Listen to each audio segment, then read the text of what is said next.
Hello friends, this is Vicky, your spoken English trainer, and once again I'm here for you with one more video. It's a series of how to use past and indefinite in your conversation, and today one of my students is going to share the things that happened to her in the past. So without wasting time, let's get started. Last week, when I was about to leave for America, I was so happy because my dream was going to come true.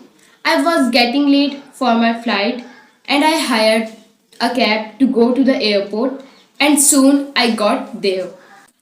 But suddenly I realized that I had left my passport at home. I looked for it everywhere but I was not able to find it. I was devastated. But by the grace of God, suddenly the taxi driver who had dropped me off at the airport came and said, "Ma'am, your passport. You had left it in my cab." I heaved a sigh of relief and thanked him a lot, and finally I was able to take my flight.